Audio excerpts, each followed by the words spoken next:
मुद्दा आहे, त्या मुद्द्यासाठी मी तो उभा आहे. तो मुद्दा मला तुमच्या समोर मांडायचा आहे. खरं तर माझ्याकडे 7 गाव आहेत आणि मी एकटा माणूस आहे. माझ्यासोबत एक वनसेवक आहे.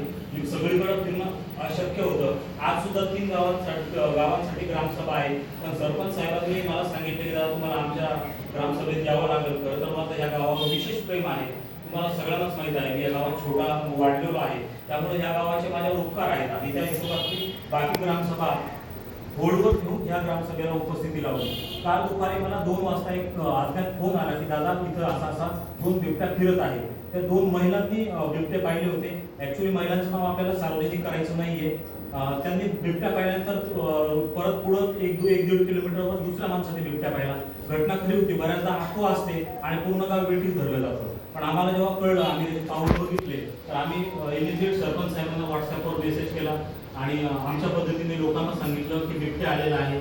सगळ्यात महत्त्वाचं काम होतं की शाळेतले मुलं आणि मी सरपंच साहेबांना सांगितल्यामुळे सरपंच साहेबांनी कदाचित तो मेसेज पुढे फॉरवर्ड केला. मी खूप पॅनिक झालो होतो.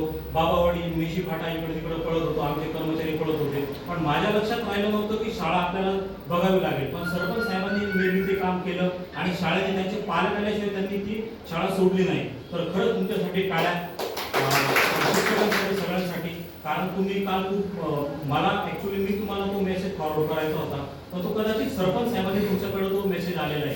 तर आता थोडं पुढे 7-8 दिवस काळजी घ्या, कारण मका वाढलेला आहे. जोपर्यंत मका काढला जात नाही, पूर्ण मका प्लेन होत नाही, तोपर्यंत हे थोडंसं संकट राहणार आहे. शेवटी वन्य प्राणी जे आहेत ते आपल्या त्याचे अनेक कारण आहेत.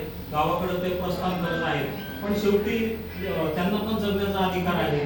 त्यांना जसं माणसाला आपल्याला जर एक दिवस कोंडून ठेवलं तर प्राण्यांना आपल्याला जो त्रास होतो तोच त्रास त्यांना होणार आहे. आमच्या वन विभागाच्या पण अनेक गाईडलाईन्स आहेत. काही गोष्टी आम्ही करू शकतो, काही गोष्टी आम्ही करू शकतो.